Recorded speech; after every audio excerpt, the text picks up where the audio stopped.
প্রিয় দর্শক, ঈদ মোবারক।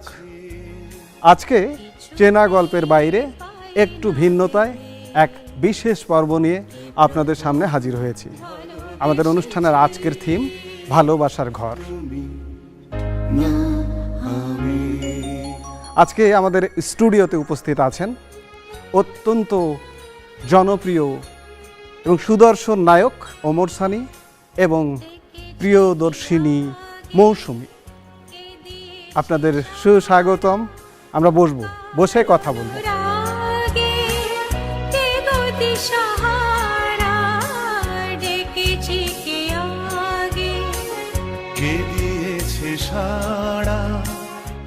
কেমন আছেন আপনারা?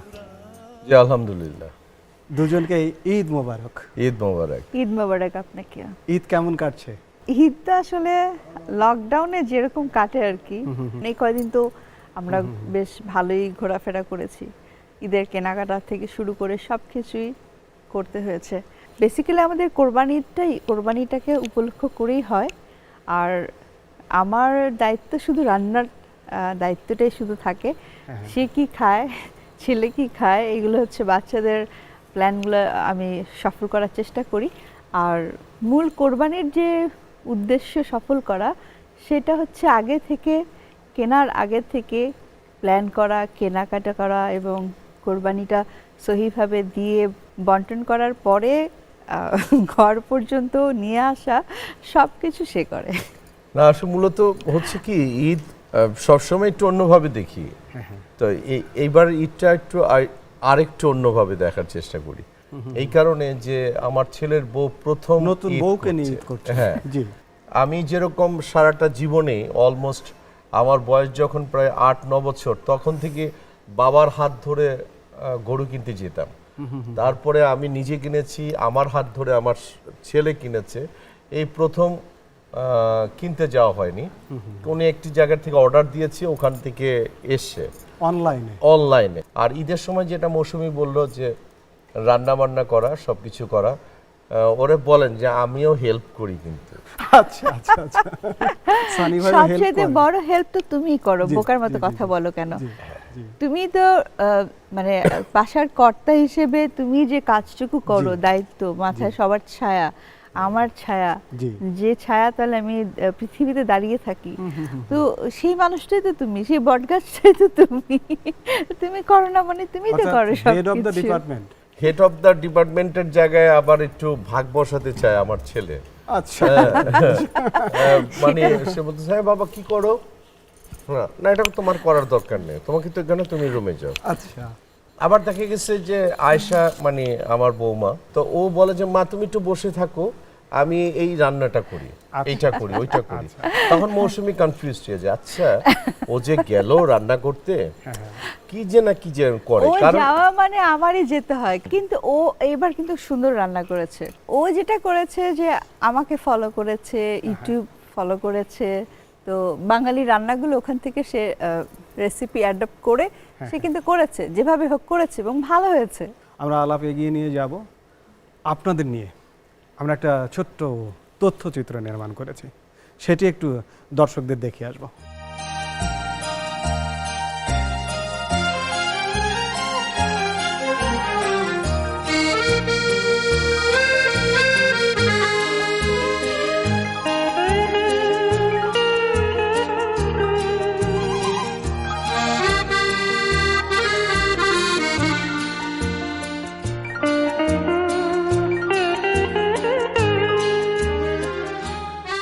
বাংলাদেশ চলচ্চিত্রের ইতিহাসে দুই উজ্জ্বল নক্ষত্র, প্রিয়দর্শিনী চিত্রনায়িকা মৌসুমী এবং সুদর্শন চিত্রনায়ক ওমর সানি। তারা তাদের কাজের মাধ্যমে এদেশের চলচ্চিত্রের সূচনা করেন এক নতুন যুগের। ওমর সানির পারিবারিক নাম মোহাম্মদ ইমরান। চলচ্চিত্রে এসে ওমর সানি নামে পরিচিতি লাভ করেন। তার পৈতৃক বাড়ি বরিশালের গৌরনদীতে হলেও জন্ম 1969 সালের 6 মে কেরানীগঞ্জের জিঞ্জিরায়। বেড়ে উঠেছেন পুরনো ঢাকায়। অন্যদিকে মৌসুমীর পুরো নাম আরিফা পারভিন জামান মৌসুমী। চলচ্চিত্রে তিনি মৌসুমী নামেই পরিচিতি লাভ করেন। মৌসুমীর জন্ম 1973 সালের 3 নভেম্বর খুলনা শহরে। বেড়ে উঠেছেন খুলনা এবং ঢাকায়। দুজনেই বাংলাদেশের চলচ্চিত্রে আসেন প্রায় কাছাকাছি সময়ে। 1992 সালে নূর হোসেন বলাই পরিচালিত এই নিয়ে সংসার চলচ্চিত্রের মাধ্যমে ওমর সানির চলচ্চিত্র শিল্পে অভিষেক ঘটে। বাংলা চলচ্চিত্র দেখা পায় এক দীর্ঘদেহী সুদর্শন নায়কের। আর কখনো পেছনে ফিরে তাকাতে হয়নি তাকে। 1994 সালে দিলীপ সোম পরিচালিত দোলা চলচ্চিত্রে প্রথমবারের মতো মৌসুমীর বিপরীতে অভিনয় করেন তিনি। ক্যারিয়ারে অসংখ্য সুপার ডুপার হিট চলচ্চিত্র উপহার দিয়েছেন এই গুণী অভিনেতা। পরবর্তীতে 2005 সালে সাকিব খান অভিনীত ওরা দালাল চলচ্চিত্রে প্রথমবারের মতো খলনায়কের ভূমিকায় অভিনয় করেন। খলনায়ক হিসেবেও ওমর সানি সফলতা পান।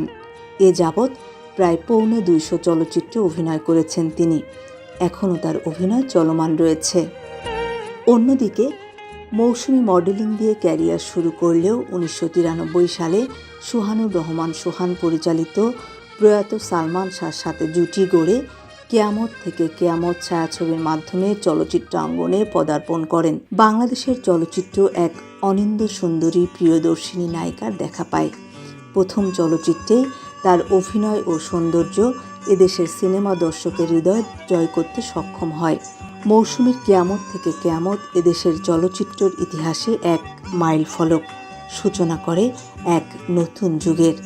একের পর এক চলচ্চিত্রে অভিনয় করতে থাকেন তিনি। তার স্বকীয় অভিনয় দক্ষতা দিয়ে দিনে দিনে কেবল নিজেকে ছাড়িয়ে গেছেন মৌসুমী। এ যাবৎ 2.5 শতাধিক চলচ্চিত্রে অভিনয় করেছেন এই গুণী অভিনেত্রী। এখনও তার অভিনয় চলমান রয়েছে। বহুমাত্রিক প্রতিভাধর মৌসুমী একাধিক চলচ্চিত্রে প্লেব্যাক করেছেন এবং গান রচনাও করেছেন। বেশ কয়েকটি চলচ্চিত্র প্রযোজনা করেছেন। অভিনয়ের সাথে সাথে তিনি 3টি চলচ্চিত্র পরিচালনা করেছেন। নির্মাণেও তিনি নিজের নামে সৌরভ ছড়িয়েছেন। এসবের পাশাপাশি নানা রকম সামাজিক কার্যক্রমে জড়িত আছেন তিনি। সামাজিক কাজ করবার জন্য গড়ে তুলেছেন মৌসুমী ওয়েলফেয়ার ফাউন্ডেশন। এর মাধ্যমে বঞ্চিত মানুষ ও শিশুদের উন্নয়নে নানা ভূমিকা পালন করেন প্রিয়দর্শিনী মৌসুমী। ইউনিসেফের শুভেচ্ছা দূত হিসেবে তিনি দায়িত্ব পালন করছেন 2013 সাল থেকে। মৌসুমী তার কাজের স্বীকৃতি হিসেবে 3 বার জাতীয় চলচ্চিত্র পুরস্কার, 6 বার করে বাচসাস ও মেরিল প্রথম আলো পুরস্কার পেয়েছেন। 1995 সালের 4 মার্চ মৌসুমী ওমর সানি কাউকে না জানিয়ে হুট করে বিয়ে করে ফেলেন। সেই থেকে বিগত 25 বছরের উপরে তারা একসঙ্গে জীবনযাপন করছেন। মৌসুমী ওমর সানি দম্পতির এক ছেলে ফারদিন এহসান স্বাধীন ও এক মেয়ে ফায়জা। অতি সম্প্রতি ছেলে স্বাধীনকে বিয়ে দিয়ে তারা শ্বশুর শাশুড়ি হয়েছেন। চলচ্চিত্রের মাধ্যমে এদেশের মানুষকে বিনোদন দেবার ক্ষেত্রে মৌসুমী ওমর সানি দম্পতির ভূমিকা অনন্য।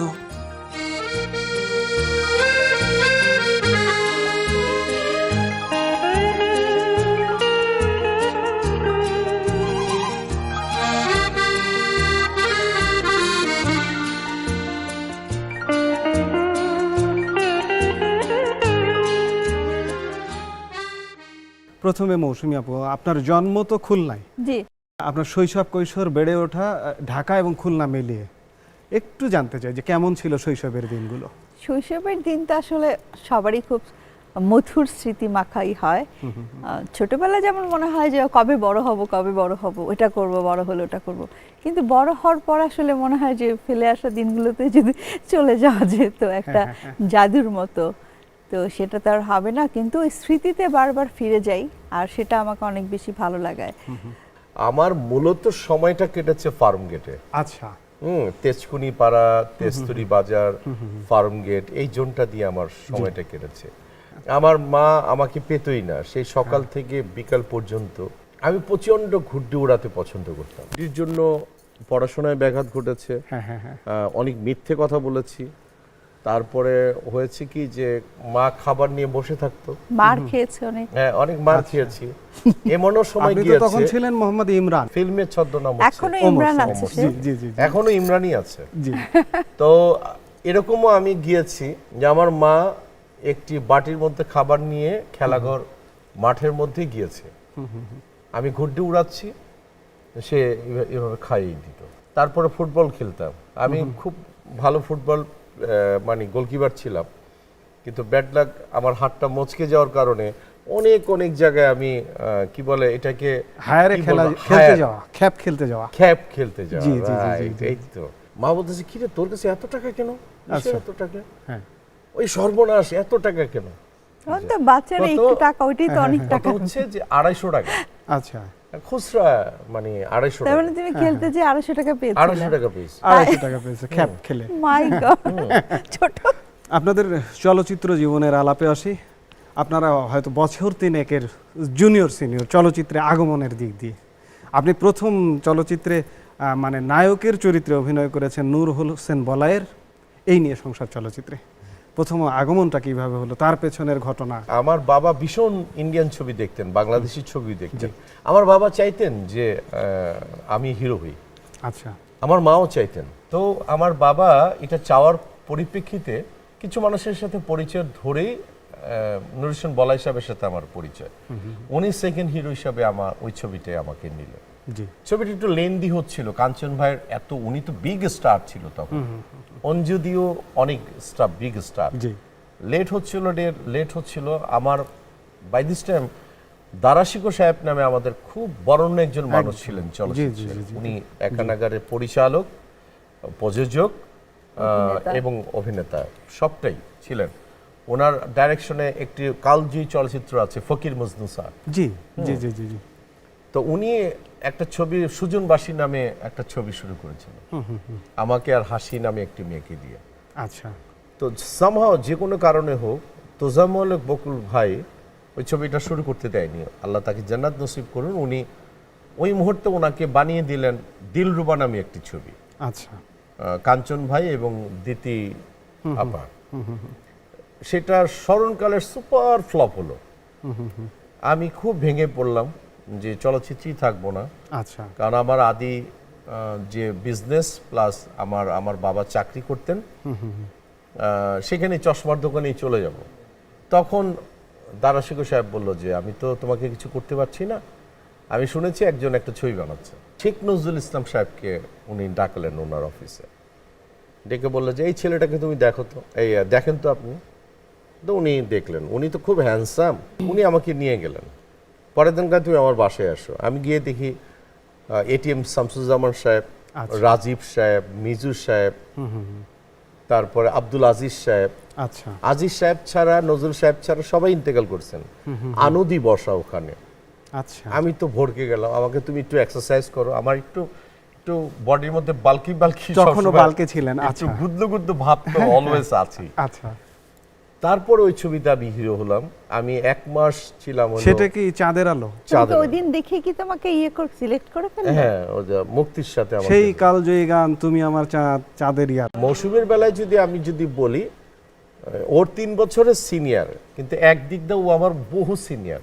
কেন বলেন তো ভাই? আমি খুব দুঃখিত ভাই, আমি এখনো ন্যাশনাল অ্যাওয়ার্ড পাইনি, উনি 3টা ন্যাশনাল অ্যাওয়ার্ড পাইছে। এবং তার মানে উনি অনেক সিনিয়র ম্যাডাম। আজকের মৌসুমী, এখানে যে মৌসুমী বসে আছেন, উনি একজন এদেশের চলচ্চিত্রের ইতিহাস পাল্টে দেওয়া নায়িকাই শুধু নন, একজন চলচ্চিত্র প্রযোজক, চলচ্চিত্র পরিচালক, একজন প্লেব্যাক সিঙ্গার, একজন গীতিকার, একজন কবি, জাতিসংঘের শুভেচ্ছা দূত। নামের সাথে আবার টাইটেলও যোগ হয়েছে, প্রিয়দর্শিনী মৌসুমী। প্রিয়দর্শিনী মৌসুমী, মানে কোন দিকে যাব? জি। তো এই মৌসুমীর শুরু কিয়ামত থেকে কিয়ামত, এদেশের চলচ্চিত্রের ইতিহাস আরেকবার নতুন করে লেখবার মতো একটি চলচ্চিত্র, যে চলচ্চিত্রের মাধ্যমে আপনি চলচ্চিত্রে এসেছেন। যদিও আপনার মডেলিং দিয়ে ক্যারিয়ার শুরু হয়েছিল, কিন্তু এই চলচ্চিত্রের জীবনটি কিভাবে শুরু হলো? এটাও আসলে বেশ সংক্ষিপ্তভাবেই শুরু হয়েছিল, মানে সংক্ষিপ্ত শেষ হয়ে যাওয়ার মতো একটা অবস্থা ছিল। রানীর মতো করে শুরু হয়েছিল। যোগসূত্রটা তো সবাই জানে। আসলে আমি মডেলিং এ কাজ করেছিলাম প্রথম, সেটা একটা বড় কাহিনী ছিল। ওই কাহিনীটা আমার শুরুরটা কাহিনীটা অনেক বড় ছিল, লেন্দি ছিল। প্লাস ফিল্মে আসবো কি আসবো না, এটাও একটা লেন্দি প্রসেসিং ছিল। খুব হুট করে ডিসিশন নিয়েছি, যেদিন আমি ডিসিশন নিয়েছি সেটা আমি এক মুহূর্তেই নিয়েছি, এবং আমি জিদ করেছি যে আমি করব, করতে না দিলে আমি অন্য একটা ছবি সাইন করব, এরকম একটা বিষয় হলো। এবং আমি না জানিয়ে একটা ছবি সাইনও করে ফেলছিলাম, যে ছবিটা এদেশাম দাদু আমাকে আচ্ছা। সাইন করে ফেলছিল। আচ্ছা তো আচ্ছা সাইন করার পর আমার আব্বু পরে এটা ছিঁড়ে ফেলছে, বলছে না আমার মেয়ে কাজ করবে না, আচ্ছা। ভাইয়া ওই যে পরে করবে, কারণ ও এখন এটা করবে না। আচ্ছা তো যখন এটা হলো তখন দেখলো বাসায় এসে অশান্তি হচ্ছে, আমিও জিদ করে বসে আছি, বাসায় আম্মুও এরকম করছে। তখন আব্বু একটা সিদ্ধান্তে আসলো। আমার চাচা মোশাররফ হোসেন উনি তখন সিদ্ধান্তটা দিলেন। উনি বললো যে ধুর আমার ভাতিজা, এত টেনশন করিস কেন, আমার ভাতিজি এখানে রাজত্ব করবে রাজার মতো, তুই ভয় পাচ্ছিস কেন, আচ্ছা। এখানে ও দরকার হলে ওর নামের উপর আমি সই বানাবো, যা আমি সাইন করলাম। তখন আব্বু বললো যে আচ্ছা ঠিক আছে, বড় ভাই যেহেতু বলছে করতে দিতে হবে, করতে দে ওকে। তখন আব্বু আর এটা ইগনোর করতে পারেননি। আচ্ছা এরকম একটা যখন প্ল্যান হলো তখন হচ্ছে আমাকে কাজটা করতে দিল। আচ্ছা দেন সোহান ভাই অনেক হ্যাপি হইলো এবং আমাদের প্রোডিউসার, তো একটা ফ্যামিলির মতন আমরা কাজ শুরু করলাম। আপনারা দুইজন প্রথম জুটিবদ্ধ হন ঠিক এক দোলা বছর ছবি। দোলা ছবিতে 1994 সালে দিলীপ সোম পরিচালিত হ্যাঁ প্রথম চলচ্চিত্রে একসঙ্গে জুটিবদ্ধ হয়েছেন এবং আপনারা এখন পর্যন্ত মনে হয় প্রায় 40-এর অধিক চলচ্চিত্রে জুটিবদ্ধ বোধ হয়, কারণ আচ্ছা। ওর সাথে হাইস্ট ছবি হচ্ছে বান্নাবের সাথে, তারপরে বোধহয় আমার সাথে, আর আমি যদি ভুল না করি থাকি এর পরের ছবিগুলি হচ্ছে ফেরদৌসের সাথে। আচ্ছা 94 সালে দোলা চলচ্চিত্র সেটি নভেম্বর বা ডিসেম্বরে রিলিজ হলো। 95 সাল আপনাদের জীবনে একটি গুরুত্বপূর্ণ ঘটনা। 1995 সালের 4 মার্চ কাউকে না জানিয়ে দুজন বিয়ে করে ফেললেন। হাজারো দর্শকের হৃদয়ে দোলা দিয়ে জনপ্রিয় দুই জুটি বিয়ে করে ফেললেন। কিভাবে এই কাছে আসার আরে গল্পটা? ভাই এটা আল্লাহ পাক লিখে রাখছে। আমাদের ও আসলে খুব বেশি যে বুঝতো তা না, ও তো এখনো সরল টাইপের। কি একটা সুন্দর সিদ্ধান্ত হয়েছিল, আমাদের কাছের কিছু সিনিয়র প্রোডিউসার ছিলেন, আমাদেরকে নিয়ে ছবি করছিলেন তারা এবং আব্বু, আমার শ্বশুর মশাই, আমার মা বাবা, যারা এই স্থানে যারা ছিলেন, অভিভাবক শ্রেণীর যারা। অভিভাবক, জি সবাই মিলে একটা সিদ্ধান্ত আসলে ঠিক আছে তুমি পছন্দ করো, লাভ করো, খুব ভালো কথা, কিন্তু 1 বছরের আগে কোনো বিয়ের প্ল্যান করতে পারবা না। আচ্ছা। 1 বছর পরে তোমাদের যে কাজগুলো আছে এগুলো শেষ হতে 1 থেকে 1.5 বছর লাগবে, এগুলো শেষ হবে। দেন যদি তোমরা নতুন কোনো ছবি না নাও তবেই তোমরা বিয়ের সিদ্ধান্ত তখন নিতে পারবা। তখনই যে কটা ছবি ছিল তাতে 1-1.5 বছর দাঁড়ায়। এরপরে আমরা একটু 2-1 মাস প্রেম করতে করতে আমাদের ছবির সংখ্যা দাঁড়ালো আরো 20। আচ্ছা তখন ও ভাবলো তো এগুলো শেষ করতে তো আরো 1-1.5 বছর, আর ধৈর্য ধরা যায় 3 না। বছর আগে বিয়ে হবে। আচ্ছা এদিকে দুই একজন তার ফ্রেন্ড সার্কেলের মধ্যে কানাঘুষা করলো, মৌসুমী তোমার জীবনেও বিয়ে করবে না, কি কারণে তোমার বিয়ে করবে? আচ্ছা ও এই তোমাকে ঘুরাচ্ছে। কার পক্ষ থেকে প্রথম অ্যাপ্রোচটা কার পক্ষ থেকে হয়েছিল? আমি করছি, প্রস্তাবনী গ্রহণ করছেন। তো ওইরকম একটা মুহূর্তে মনে করেন আপনাদের দুজনের কোথাও দেখা হলো, মিট করলেন, কেউ জানে না। মানে যেটা বলছেন ডেটিং করা, জি, জি, এটা জি। আমাদের হইতো না, কারণ আচ্ছা। আমাদের ওই সুযোগটাই হইতো না। হ্যাঁ আচ্ছা আচ্ছা, আর এমনি বলেন যে এমনি প্রেম করতে যেটা লাগে, যে সামনাসামনি থাকা, উঠা বসা, কথা বলা, তারপরে আমরা আউটডোরে গেছি, একই হোটেলেই সবাই থাকছি, তো এখানে আর নতুন করে তো প্রেম করার জন্য আরেক জায়গায় যাওয়ার দরকার নেই। আপনারা অত্যন্ত সফল দম্পতি আজ পর্যন্ত এবং অনুকরণীয় আদর্শ দম্পতি, এটা মানতেই হবে। আজকে প্রায় আপনারা গত বছর 25 বছর দাম্পত্যের 25 বছর পূর্ণ করেছেন, 26 বছর চলছে। এই যে এর মূল সূত্রটা কি, মেসেজটা কি হতে পারে মানুষের এটার জন্য? মেসেজ একটাই, আমি বলি একটা মেসেজ হচ্ছে কনফিডেন্স। হ্যাঁ, আপনার হচ্ছে একজনের প্রতি আরেকজনকে স্যাক্রিফাইস করা। হ্যাঁ, তারপরে হচ্ছে বিশ্বাস। এই যে বিশ্বাসটা যে না ওকে ফাইন, ও আমার আমাকে ওয়াইফ ছেড়ে যাবে না। জি, মৌসুমী ওমর সানিকে কিভাবে মূল্যায়ন করবেন অ্যাজ এ ম্যান, এবং আপনার জীবনের জন্য তিনি কতটা অপরিহার্য? একজন ওমর সানিকে তার আমি মূল্যায়ন করতে পারবো না আমার এই স্বল্প সময়ে এই দুইটা কথা দিয়ে। অ্যাজ অ্যান অ্যাক্টর সে তো ঠিক আছে, বাংলাদেশের অনেক পপুলার একজন হিরো, আমরাও কম বেশি তাকে অনেক বেশি পছন্দ করি। ওই জায়গাটা থেকে যদি ফিরে আসি ফ্যামিলি লাইফে সে আমার জন্য অনেক বেশি ইম্পর্ট্যান্টের উপরে যদি কিছু হয় সেটাই, বিকজ আমি সবসময় এটাই বুঝি যে সে আমার মাথার উপরে ছায়ার মতো বেঁচে আছে। একই প্রশ্ন ওমর সানিকে, মৌসুমীকে যদি মূল্যায়ন করতে চাই সেটা হচ্ছে যে দেখুন একটি পর্যায়ে গিয়ে আমার মূল্যায়ন বোধটা আরো বেশি হয়েছে যখন আমার মা চলে গেছে পৃথিবীতে, বাবা চলে গেছে। আমি খুব কাছ থেকে আমার শ্বশুরকেও যেতে দেখেছি, আমার শাশুড়ি বেঁচে ছিলেন, তার প্রতি তার মূল্যায়ন বোধ, তারপরে আমার সন্তানের প্রতি আমার ছেলেকে সে যেভাবে বড় করেছে, একটা সময় গিয়ে আমি একদম ফিজিটিভের মতো হয়ে গিয়েছিলাম, 3-4 বছর কোনো কাজেই করতে পারিনি, বাসায় ছিলাম একটি। ওই টাইমটায় টোটালটা সে তার সন্তানকে বড় করেছে, আমার জীবনে আমার মেয়ে ফাইজা আসলো, তাকে কি বড় করেছে, এবং লোভ কি জিনিস তার পৃথিবীতে সে জানে না। এবং বিশেষ করে খুব সে ফ্যাবুলাস একজন মাদার, হাজবেন্ড হিসেবে তো আমাকে সে যথেষ্ট পরিমাণেরই হয়, কিন্তু একটু রাগ বেশি, এই যা আমি একটু রাগ দেখাই না। হ্যাঁ, আচ্ছা যাই হোক, আর মূলত সে সংসারটাকে অনেক গুছিয়ে রাখে। দুজনের কথাই এই কারণেই আমরা একদম দর্শক সহ স্পষ্ট হয়ে যাচ্ছে যে আপনাদের 25 বছর কেন কাটছে, এভাবেই 50 বছর কেটে যাবে, এভাবে 100 বছর কাটুক আপনাদের জীবনে, আমাদের সেটিই প্রত্যাশা। আমরা আবার আপনাদের কাজের কথায় আসি। মৌসুমী, কিয়ামত থেকে কিয়ামত সেই চলচ্চিত্রের কথায় আবারও আসি। মাইল ফলক চলচ্চিত্র, অনেক কিছু বলা যায় এই চলচ্চিত্র নিয়ে। এই চলচ্চিত্রে আপনি প্রথম জুটিবদ্ধ হলেন সালমান শাহর সঙ্গে। ওই সময় সিগনেচার করেছিলেন আরও কয়েকটি চলচ্চিত্র, আপনি খানিক আগে বলেছেন, কিন্তু আপনি জুটি হিসেবে মাত্র 4টি চলচ্চিত্র করতে পেরেছেন। কেন? ওমর সানির কি নিষেধ ছিল সালমান শাহর সঙ্গে চলচ্চিত্রে জুটি বেঁধে অভিনয় করা? নেভার এভার, কখনো সালমান শাহর সাথেও কখনো, আসলে কারোর সাথে কখনো আমাকে জুটি বাঁধতে না করেনি। আচ্ছা, মৌসুমী যখন সিঙ্গাপুরে যাবে সালমানের সাথে আমার তখন কথা, আচ্ছা, বলতেছে যে ও তো আমার সাথে কথা বলে না, বলে যে ওর সাথে একটা ছবি করা উচিত। আমি কি একটা ছবি করবি কেন তুই? আচ্ছা, সিঙ্গাপুরের থেকে আসো, আমি মিনিমাম 4টা ছবি আমি সাইন করাই দিব। ওর মধ্যেই তো আল্লাহ তাকে নিয়ে গেলেন। মানসিকতা অনেক ভালো ছিল সালমানের, ও খুব মাই ডিয়ার ছিল অনেক, তো মিশে যেতে পারতো সবার সাথে। আপনাদের দুজনের প্রসঙ্গে আসি, সেটা হচ্ছে যে দোলা দিয়ে আপনাদের জুটি শুরু হলো, অনেকগুলো চলচ্চিত্রে একসঙ্গে কাজ করেছেন, সর্বোচ্চ হয়তো মান্নার সঙ্গে আপনি করেছেন, তারপরে সানি ভাইয়ের সঙ্গে করেছেন, প্রায় 40-40-এর কাছাকাছি বা কম বেশি যাই হোক।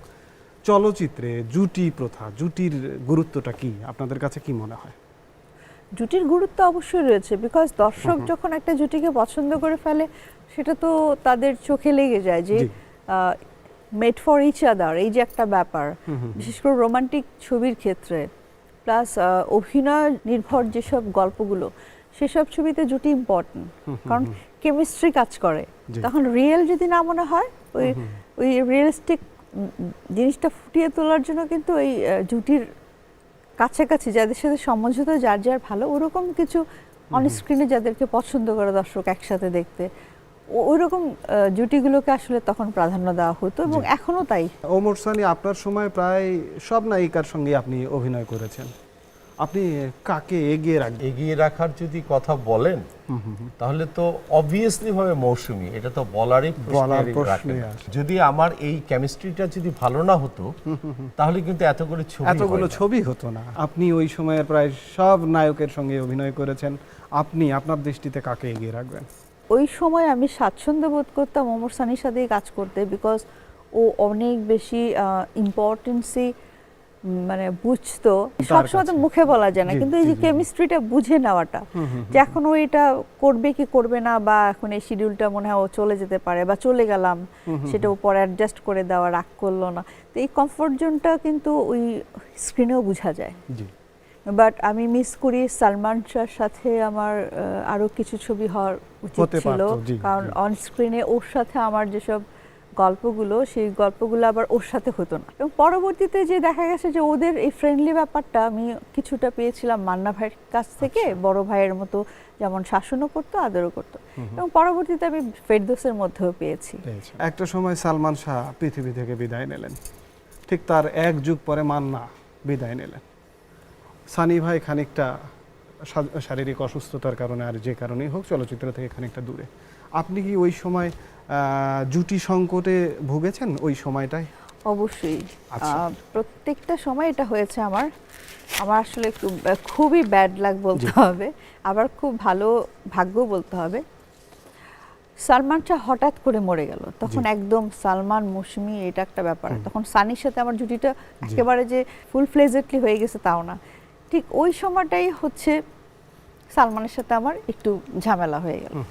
কিছু ছবি আমাদের অফ হয়ে গেল, ধুমধাম করে কিছু ছবি আমরা বাদ হয়ে গেল, অফ করে আমরা নতুন করে ছবি করলাম নতুন আঙ্গিকে। সেক্ষেত্রে আমার রাইট চয়েস এরকম জুটি আর কে হতে পারে ছিল না।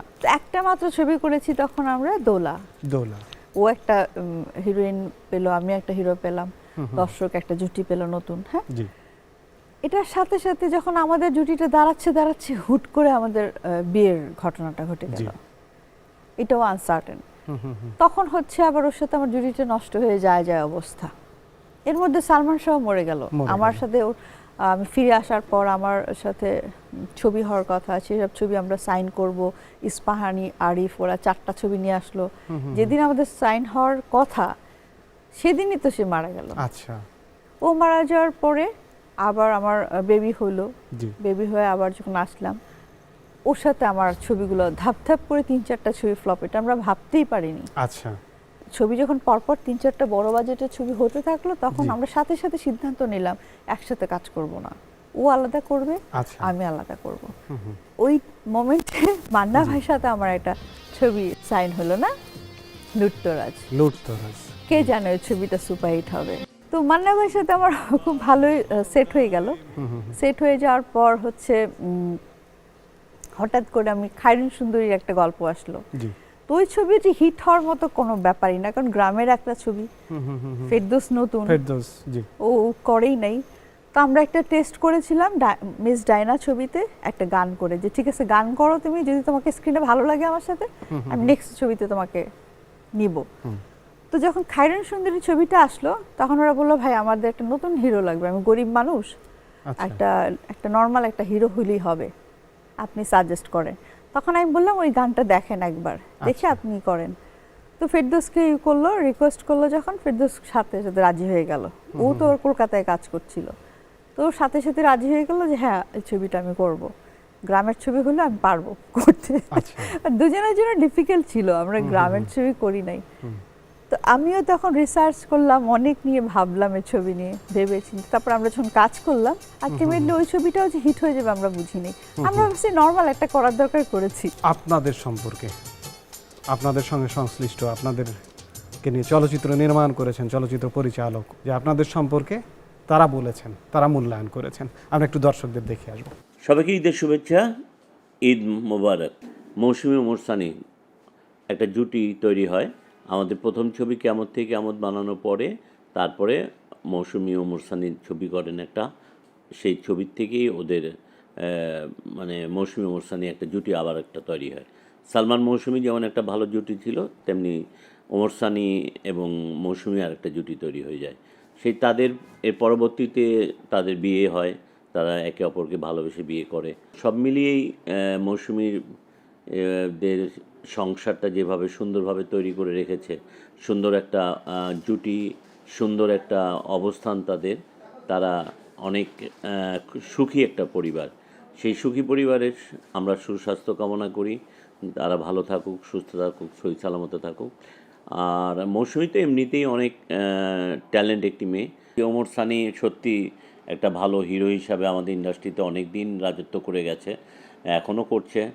আর মৌসুমী তো আছে এখনও, সে চলচ্চিত্রের কী বলবো, যে সবাই বলে প্রিয়দর্শিনী নারী হিসাবে মৌসুমী এখন অবস্থান করছেন আমাদের চলচ্চিত্র শিল্পে।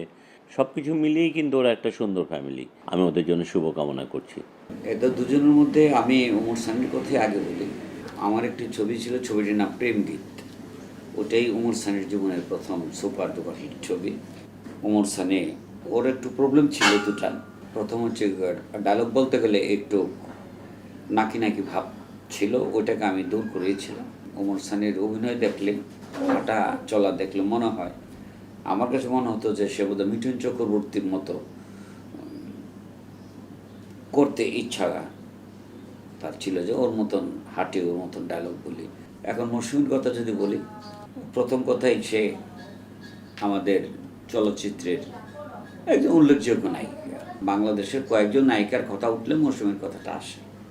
যেমন আমরা প্রথমে শাবানের কথা বলি, ববিতা ম্যাডামের কথা বলি, কবরী ম্যাডামের কথা বলি, নতুনদের মধ্যে মৌসুমীর কথাটাই প্রথম আসে আমার সেন্সে আর কি।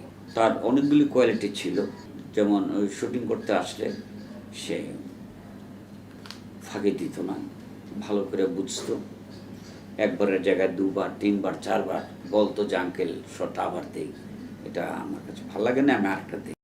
কি আপনাদের চলচ্চিত্র নিয়ে পরিকল্পনা কি? আমরা দুইটা মানুষ এখনো স্বপ্ন দেখি, সুন্দর সুন্দর ছবিতে অভিনয় করব, নিজেকে তৈরি করার চেষ্টা করি, এখনো স্বপ্ন দেখি যে আরো এই চলচ্চিত্রে এগিয়ে যাবে। চলচ্চিত্র তো একটা সুস্থ বিনোদন ধারা, সুস্থভাবে সুস্থ চলচ্চিত্র বানাতে হবে, সেই শিক্ষণীয় ব্যাপারগুলো থাকতে হবে, এগুলো যাচাই বাছাই করে ছবিকে আমাদের প্রাধান্য দিতে হবে মেকিংয়ের ক্ষেত্রে। সেটা জুনিয়ররা বানাক, সিনিয়ররা হেল্প করুক, সিনিয়ররা পাশে থাকুক, ঠিক এই সমন্বয়ে আমাদের কিছু ছবি আসলে হওয়া উচিত, যে সব ছবিগুলো থেকে আমাদের বর্তমান প্রেক্ষাপটের বিষয়গুলো উঠে আসবে। তো আমরা সবসময় যে এই সাইডে এই সেক্টরের ডেভেলপমেন্টটা চাই। এখানে আমার শুধু অভিনয় অর্থাৎ করতেই আপনারা হবে, পরিবেশ চান, সেই পরিবেশটি অভিনয় পেলে করতেই হবে সেটা ফ্যাক্টর না, কিন্তু আমরা এই অঙ্গনে ছিলাম একদিন এবং এই অঙ্গনটা সুন্দর হয়েছে, আরো সুন্দর হয়েছে। ভবিষ্যতে যখন এই ইন্ডাস্ট্রির কথাটা যখন উঠবে, তখন এই ইন্ডাস্ট্রির সাথে আমার নামও থাকবে সুন্দরভাবে, সেটাই চাই আর। ঈদের অনুষ্ঠানে আপনারা এসে আমাদেরকে সমৃদ্ধ করেছেন, আপনাদের সাধুবাদ। আমরা একটা গান দিয়েই অনুষ্ঠানটি শেষ করব। সানি ভাই কণ্ঠ মেলাতে পারেন তার সঙ্গে, তার আগে আমি দর্শকদের কাছ থেকে বিদায় নিয়ে আসি। প্রিয় দর্শক, কথা বলতে বলতে আমাদের সময় শেষ হয়ে এলো। ছোট গল্পের মতোই অনুষ্ঠান সম্পর্কে বলতে হয়, শেষ হয়েও হইল না শেষ। আপনাদের আবারও ঈদ মোবারক জানিয়ে আজকের মতো বিদায় নিচ্ছি। ভালো থাকুন, সুস্থ থাকুন, বিটিভির সাথেই থাকুন। তুমি যে কখন এসে মনে চুরি করেছ, বুঝিনি কখন তুমি এত ভালোবেসেছ। তুমি যে তোমার প্রেমে, ও তুমি যে তোমার প্রেমে জাদু করেছ, পাগল করেছ। তুমি যে কখন এসে মন চুরি করেছ, বুঝিনি কখন তুমি এত ভালোবেসেছ।